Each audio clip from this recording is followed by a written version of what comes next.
Alrighty. So in today's video, going to be talking about the bull put spread. Going to show you how to make the bull put spread work for you. So if you've been struggling trading the bull put spread, then this is the video that you definitely want to watch, because in this video, I'm going to go through the setup. I'm going to show you how to analyze it and then how to trade it so that it actually works and is profitable for you in the long term. So before I get into that, first thing I want to go through is the common struggles that a lot of people face when they're trading the bull put spread, right? So these are common struggles that you most likely have either experienced it yourself or you've heard many people talk about it, right? So there are three common struggles that's really holding people back from either trading the bull put spread or actually getting some good results from trading it. So the first common struggle, and that is that people always say that the winners are too small compared to the losers, right? So some people even say that, the amount that you make from the bull put spread is so little that there is no point to even put on the bull put spread. Well, first of all, if you are trading any option strategies that is selling options, then the winners will always be smaller than the losers. That's just a fact, right? Because that's how selling options work. But the thing is that if you are going to get the winners where it's way, way, way smaller than the losers, then most likely something is not right, right? Most likely you're not constructing it properly. And that's what we'll get into in this video. So if you face this problem, then most likely it will lead to the next common struggle, is that one loss will wipe out many of your gains. Right? So some people have even said that they have traded it in a way whereby one loss have wiped out 10 to 20 of their winners. Now, one thing is true is that if you're trading any option strategy that is selling options, one loss will wipe out a number of your gains. But if one loss is going to wipe out like 10 to 20 of your winners, then again, something must be wrong down there. Most likely you are going too far out of the money. If you're going too far out of the money, then of course you're not going to get that much credit and your loss is going to be much bigger, significantly bigger than your wins. So this is something that you definitely need to adjust if you're experiencing this. Now, the last common struggle. So this is for those of you who are a little bit much more analytical, much more mathematical, those who like to calculate the expectancy, right? So for those of you who actually did this, right, by going to the P&L graph or the risk profile, the risk analysis graph, however you want to call it, of the bull put spread, what you will find is that when you try and calculate the expectancy based on these numbers that's shown here, chances are that you will get a negative expectancy. Right? So most likely you probably have been using this percentage and then you times it by, what's the max profit that you can get, and then the loss times the max loss that you can get. Basically, this is going to be the expectancy calculation, where it's a way to identify whether the strategy is going to do well or not, whether the performance is going to be a positive one. So if you were to calculate just basically off this graph down here, then of course you're going to get a negative expectancy, because this is the difference between theory and reality. So if you don't realize this by now, there actually is a difference between the theoretical win rate and the actual win rate, which I'll get to in a little bit. But first, let me just show you some statistics of the bull put spread from my own trading log, right? So as you can see over here, these are of the last 100 trades, right? I just took the last 100 trades and then I calculate the statistics over here. So as you can see, just a very quick snapshot of this. You can see the winners is 82, losses is 18. So the win rate is 82%, pretty decent. Average profit is $929.61. But the average loss is $2,561.67. So as you can see, the average loss is bigger than the average profit. So this is one thing that you can never change when you are selling options, right? Especially if you're selling out of the money options. But that doesn't mean that you are going to be a loser, because as you can see, the expectancy when you calculate it, it's a positive number. And you can see as well, this is the equity curve, a little bit small, but as you can see, over the long term, although there are going to be some big losses here and there, overall, it's still going to be a positive outcome. As you can see, the equity curve over here is still going up over time. Now, a few things that you will notice just from the trades that I put on. So let's go through some of the common challenges that many people face, right? So let me just quickly go back to the slide. So as you can see, winners are too small compared to the losers. So as you can see down here, the winners are smaller than the losses. As you can see, some of the winners are less than $1,000. For example, you can see some is only about $600+, whereas my biggest loss is about $7,400. So one of this loss can actually wipe out more than 10 of this winner. But if you take a look at the other trades, you will see that 658 is one of the smaller ones. You can see that the average profit is somewhere around 929. So while one big loss can wipe out quite a number of your gains, number one, it doesn't happen that often. Number two, it shouldn't take out 20 of your winners, right? If you take out 20 of your winners, something is wrong. And the second one, right? One loss will wipe out many of your gains. I already just covered that. And finally, the last one, calculating the expectancy from the P&L graph, and you get a negative. So one thing to really understand down here when you're trading options is the difference between theory and reality. So you will see down here that the win rate is 82%. Now the win rate has some correlation to do with the deltas that you choose, right? So basically the lower the delta you choose, the higher the win rate. So based on theory, right? If you choose somewhere around, let's say 20 delta, then your win rate should be somewhere around 80%. But for all these trades that I'm showing you down here, my delta that I've chosen is somewhere from 20 to 30 delta. So in theory, my win rate should be somewhere from 70 to 80%, right? So since I'm using some 20, some almost close to 30, my win rate should be somewhere around 70+%. But you can see that the reality is that my win rate is higher than what the theory is suggesting. Theory is supposed to be 70+%, but my actual win rate, the realized win rate, is 82%. It's higher than what the theory is suggesting. That's why it's going to actually skew the actual expectancy which you calculate from this graph over here.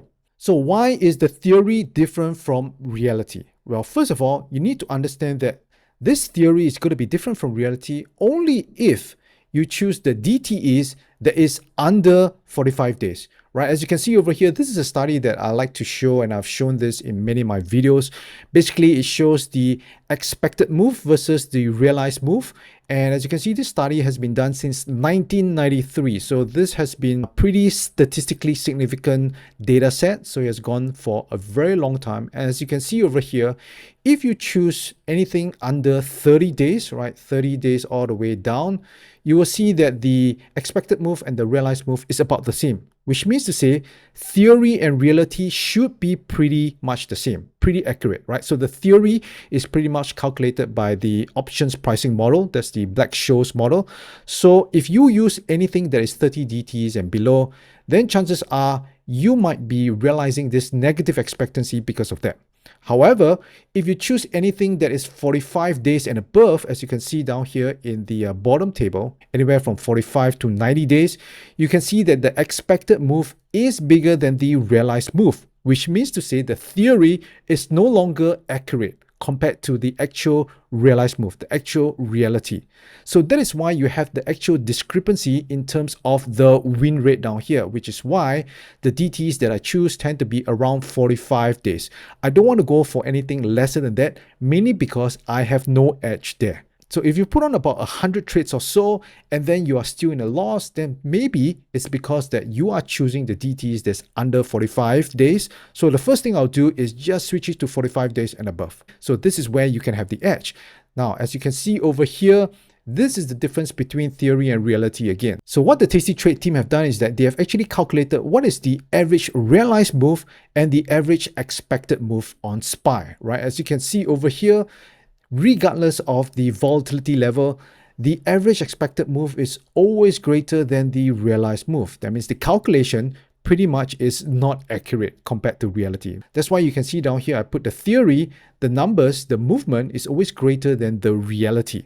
So same thing as well for QQQ and with IWM as well. So that is why when you're trading the bull put spread or any option strategy where you do not want to get assigned, that means you don't want to get underlying shares, then it's very important to make use of this table down here, this data that is showing us that you have an edge only from 45 days onwards. So if you're not getting the results you want to get, the very first thing I would do is just switch the DTE to 45 DTEs. And then you'll be able to see pretty similar results as what I'm showing over here.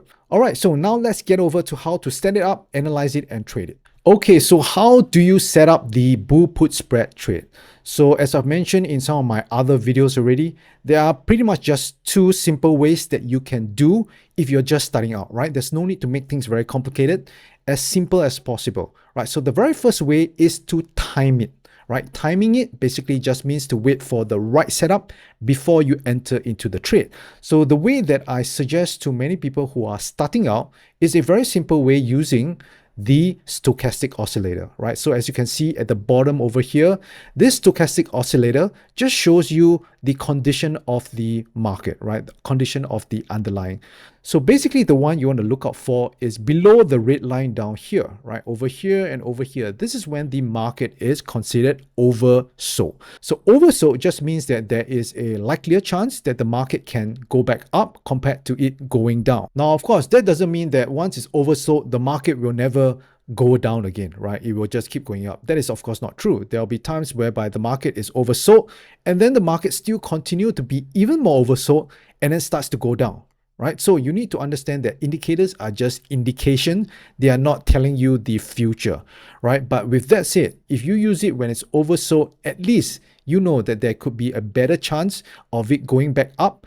Then if you wait until it's overbought, then you try and do the bull put spread, right? Because most of the time you can see once it's overbought, there'll be some sort of a down move. So you definitely don't want to enter into a bull put spread when the market is overbought. So if you were to compare overbought or oversold, definitely the smarter way, the more strategic way is to wait until oversold. So once you've seen it's oversold, the next thing you want to do is just simply identify where the support is, right? So as you can see, support is just pretty much the place where the price have last bounced.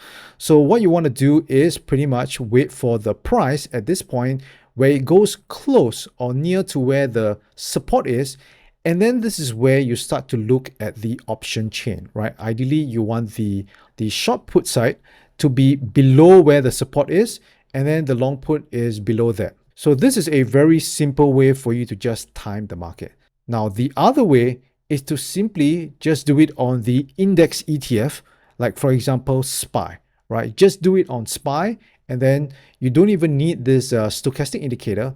And all you got to do is just put it on, and then every time it's around 21 DTE, close it out, put it on again, right? So I've shown this study in quite a number of my videos in the past, whereby Tasty Trade have already done their studies whereby they just put on the bull put spread on SPY and they just rinse and repeat, right? Whenever it's 21 DTE, close it out, put it on again. And over time, this will be a positive result for you. So next, I want to get into the option chain. So once you've already identified a setup, let's say, for example, you do the timing one, how do you decide which DTE to choose? By the way, if you like this video so far, please subscribe and also click the thumbs up button, and also do get your free copy of the Options Income Blueprint, where I share the top 3 option strategies that help you generate a consistent income each month, trading just 1 to 2 hours a day, right? So if you want to go ahead to get this copy, just head on over to optionswithdavis.com/blueprint. All right, back to the video. So like I already mentioned earlier on in the slides, right? You want to go for somewhere around 45 DTE because this is where the edge lies. And if you want the edge, definitely go for somewhere above 45 DTE. So as you can see over here, we have a few candidates, which is 43 and 50. So you can go for either one of them, right? So 43 is close enough to 45. You can definitely choose that, or you can go for the 51. So just for this example, I'm going to go for the 50 DTEs. So the next thing you want to do is select your short put strike for the bull put spread. So like I mentioned, we want to go somewhere around 20 to 30 delta. So this is where you need to understand the trade-off between delta and your win rate. So generally, the lower the delta that you go for, so over here, as you can see, this is the delta column. So the lower the delta you go for, generally the win rate will be higher. Why is that so? because it means is that it's harder for your bull put spread to be breached, right? If you were to compare the 546 strike versus the strike somewhere at around 561, which is easier for the market to go below? Definitely the strike at 561. So that is why you have a lower win rate.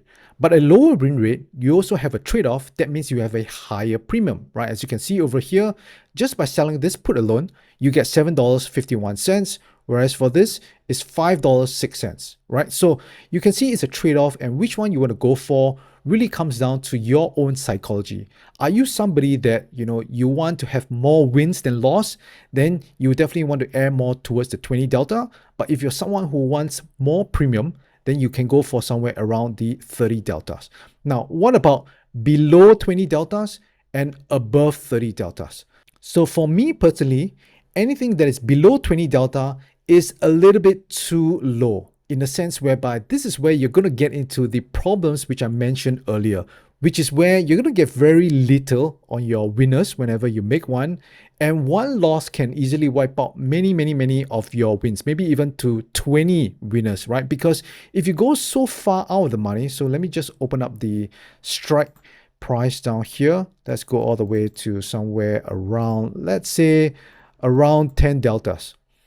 Right, so as you can see, if you go to somewhere 10 deltas, you're only getting like what, $2.51.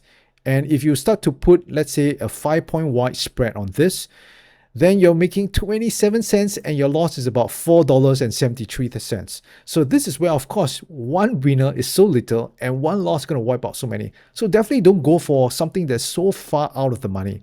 So this is my take on less than 20 deltas. Now, what about more than 30 deltas? Now, more than 30 deltas, this is where you can actually get a higher premium, but you need to be okay with the lesser win rate, right? So you can definitely actually go for 30 deltas, maybe sometimes even 40 deltas if you're very bullish, right? So for example, you got a very good setup. You see that all the stars have aligned for you at that point. You can go for that. And your profit at the end of the day, if the trade actually works out, is going to be pretty nice as well.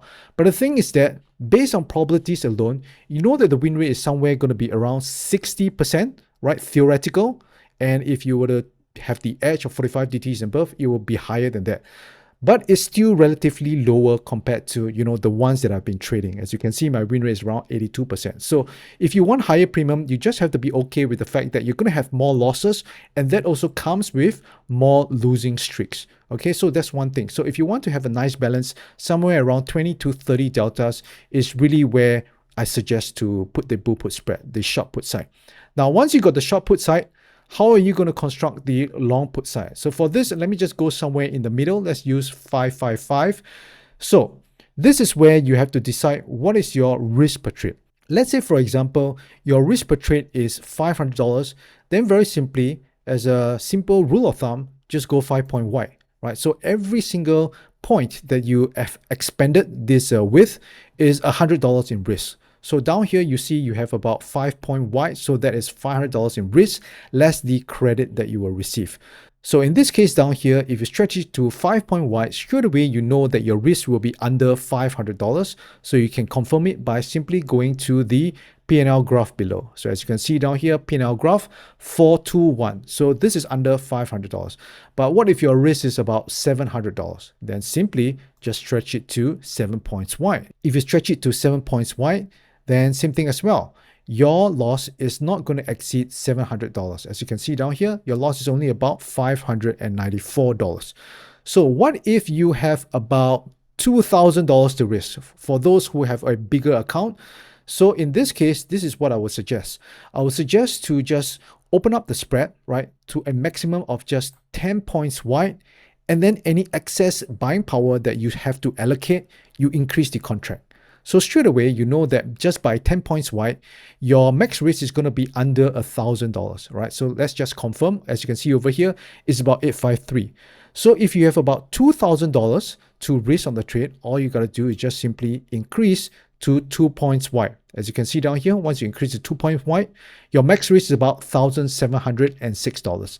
Now you might be asking, Davis, can I just stretch it to 5 points wide and then just increase the contract?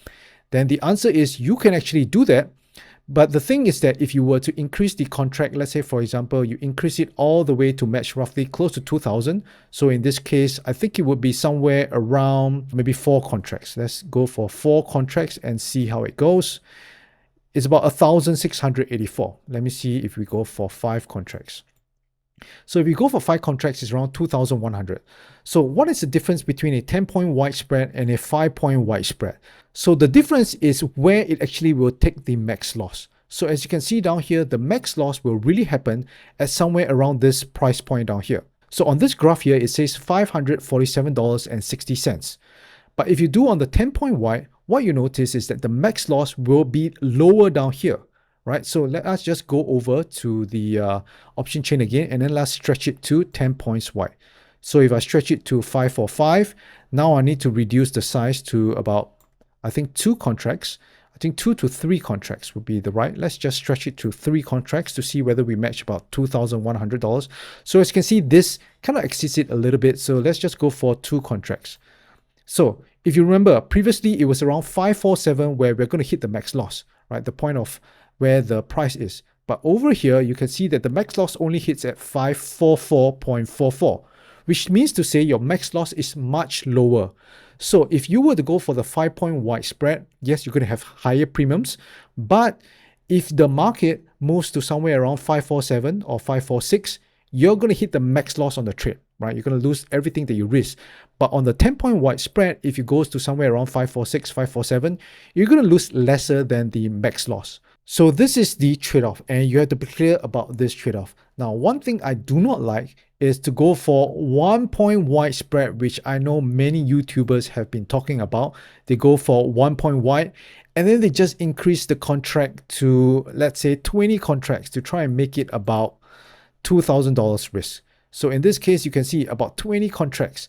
Now, the problem with this is that you are going to hit your max loss much sooner, right? The market has to just come down to 554, as you can see over here, 554, and you're going to hit your max loss. So that is why I don't really like this 1-point wide spread, because it's very simple for the market to just move 1 point from where this break-even point is, and you're going to suddenly experience the max loss. So that is why I stay away from 1-point wide spread. $5 is okay. If you can stretch to $10, that would be good.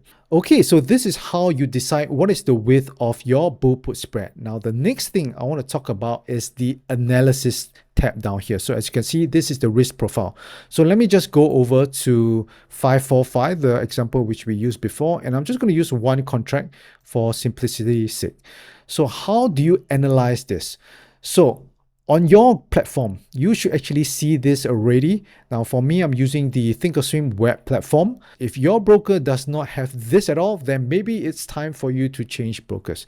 So from here, what you need to know is the difference between the P&L at expiration and the current P&L. So I'm not sure whether you can actually see it down here, but there's a blue dotted curve down here that goes something like this. So this blue dotted curve, or rather a black line right now, just shows you where the P&L is at the current day. Now, over time, this black color line will actually go up to become this expiration line. So it's very important to know where you're at each point in time, so you understand, right? Because some people have asked me, Davis, my bull put spread is still not in the money, but I'm still seeing a loss. Why is that so? Well, it's because of this graph that I'm showing you right now. For example, at expiration, this whole zone down here is in a profit, but provided you hold all the way to expiration. But if the market just came down, let's say, for example, the moment you put it on, or maybe a few days after you put it on, let's say it come down to somewhere around here, then you will see the curve is telling you that there's a loss, right? There's a loss during the time where you look at the graph right now. So it's not that the graph is not accurate, but it's just that you're looking at the wrong part of the graph, right? You need to look at the dotted line. So over time, right? Let me just remove this drawing down here. If your platform has this functionality, it should have this functionality to basically just forward the time to show you how the curve will actually change over time, right? As you can see, if I just increase the date here, you can see that the blue color line slowly is changing. Although it's changing, you know, very slowly. Right, as you can see, now the blue line is getting more obvious. You can see that right now, it has already moved away. You can see this is the break-even point previously at where the current market price is, but now this is the break-even point. So this is how the P&L graph actually changes. So how we are going to actually trade it, or rather the way that I trade it, is that I do not hold to expiration. That means I never get to see this expiration line down here. Instead, what I get to see is the line at 21 DTE.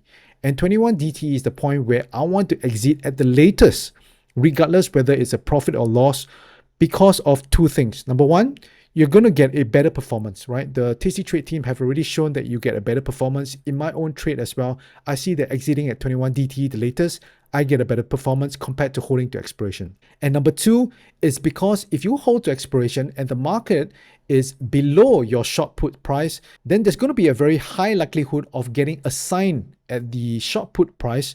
And this is where you need to have enough capital. If you don't have enough capital, this is where you're going to get a margin call. So that is why at the latest, exit at 21 DTE. And also for me, I also implement the exit of 50% take profit or 21 DTE, whichever comes first. So this is optional for you. Some people do not want this. You can just solely just trade based on 21 DTE, and that should yield you a positive result in the long term. So guys, this is how you trade the bull put spread. This is how I've been trading the bull put spread, and it's been giving me pretty good results. So if you've been struggling trading the bull put spread as well, then I definitely suggest you to rewatch this video again and implement the things that I've shared in this video. By the way, if you like this video, then you're absolutely going to love this next video which I have for you. So go ahead and watch that video right now. Also, if you haven't already gotten your free copy of the Options Income Blueprint, you can do so just by clicking this link down here on your screen, and you'll be able to get it for free. Alright, I will see you in the next video.